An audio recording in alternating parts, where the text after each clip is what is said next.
Hello,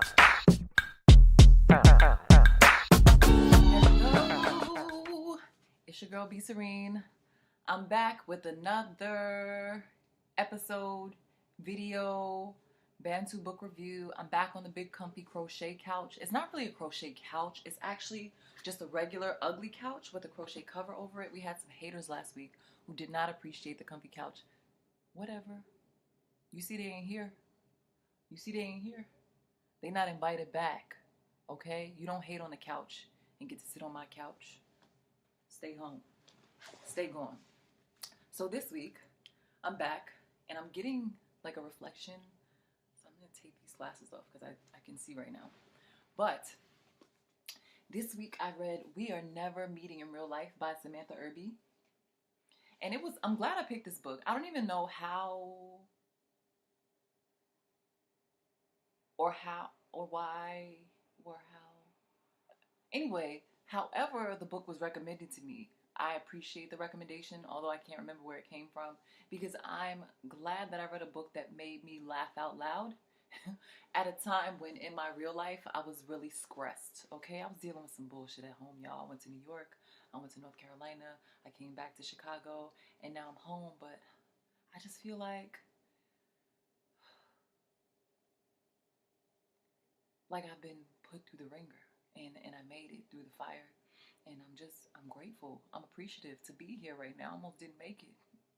Oh my God. It was so stressful. It really was. But I'm back. Like I said, I'm here in the flesh after having read a really good book, a really insightful book. There are a lot of things that I could say about the way this book made me feel.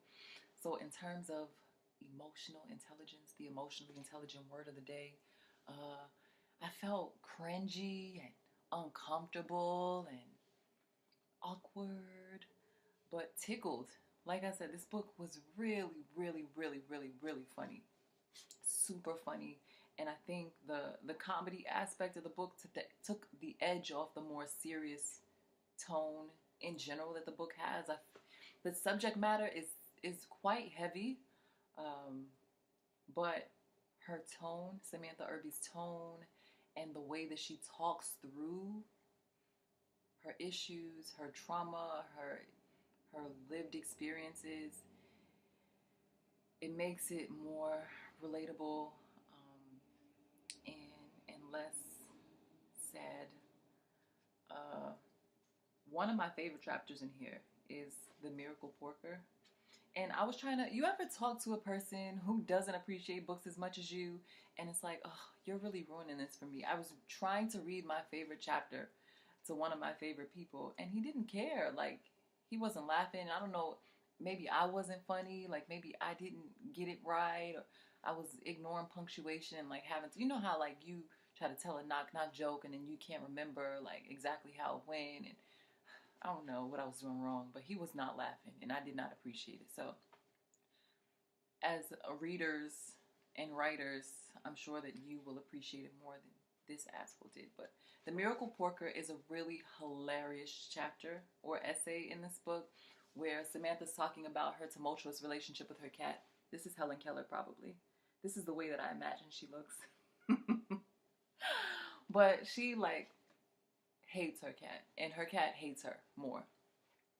And she talks about the way their courtship, you know, the way they started dating and how they fell in love, and their love story is quite funny. So that was one of my favorite chapters. But in general, I would say, in a nutshell, this book is about taking stock of your life, owning your shit, dealing with your shit, and really just isolating yourself if you decide that you want to continue to be a piece of shit. Like, you just stay home so nobody else has to deal with your shitty behaviors and shitty smells, you know?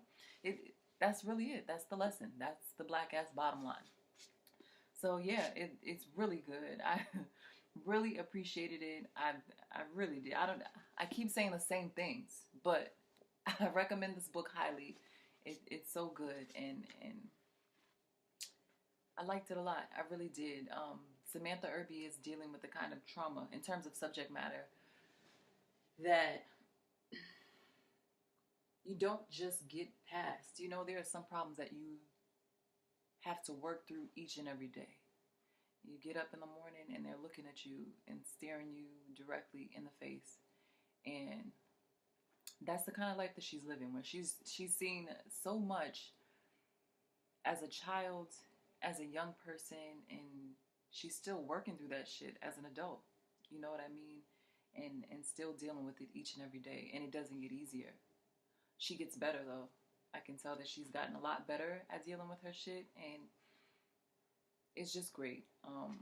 So there is a hopeful tone where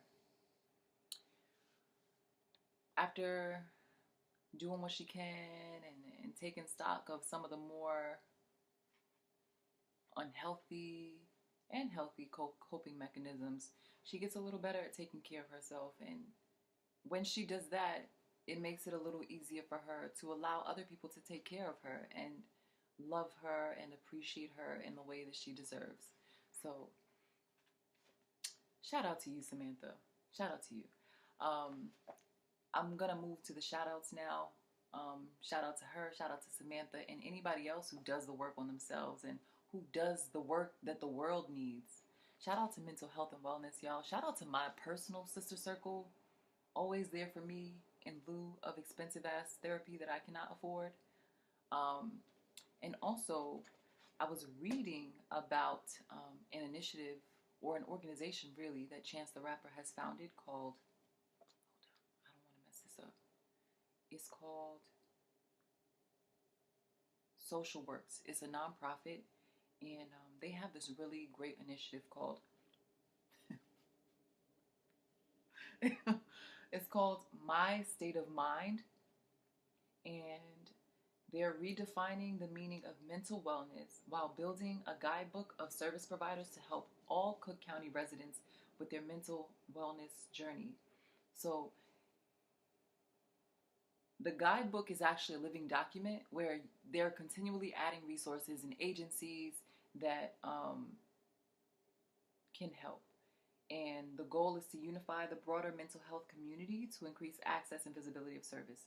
And it's a digital and a physical resource. So important. That's so needed. That's so genius. And who better than to push an initiative like that than a person with a huge platform, a huge connection to a community that has so many needs in the way of mental health and wellness. Yes, Chance. Shout out to you. Oh, also, Samantha Irby has a blog called bitchesgottaeat.com, just as vulgar, just as funny as her collection of essays, We're Never Meeting in Real Life. So check it out. And finally, I just want to shout out the fact that My State of Mind, not My State of Mind, because that's the initiative, Social Works, the organization, has an event coming up called A Night at the Museum. And I'm going to plug the flyer here so that you can see some of the more specific details of what they're all about and what they're doing. But it's coming up in the next couple weeks here in Chicago. So yeah, man, read this book. Tell me what you think. Tell me about the bullshit that you're working through. I know I'm working through bullshit. You can relate to this book if, okay, let me not project. The reasons I related to this book. Number one, I have definitely been in a lopsided relationship, not necessarily of the romantic variety, but where I'm in a relationship where, you know, whether family or friends, you're giving more than you're getting. You care sometimes a lot more about a situation or a person than they do. And so you end up doing more of the work, and then, you know, you feel resentful. And it's like, why are you mad at them? Be mad at you. I did this to myself, right? So, you know, if you're not the kind of person who has been in lopsided relationships, and if all your relationships are healthy, that's great. Okay, if your brick house, the value of your brick house has never been depreciated because you accepted less than you deserved, good for you. Kudos. Teach a master class. Give a TED talk so the rest of us can learn how to do better. Okay, how to demand more in our personal relationships. Okay, so yeah, man, read this book. Tweet me at Bantu Book Review. Tell me what you thought. If you've already read it, tell me what you're reading, because I need some good recommendations. I want to laugh. Okay, I've been doing a lot of crying and stressing, dealing with family. So, give me some books that I can laugh about. Okay? And I'll see you guys next week.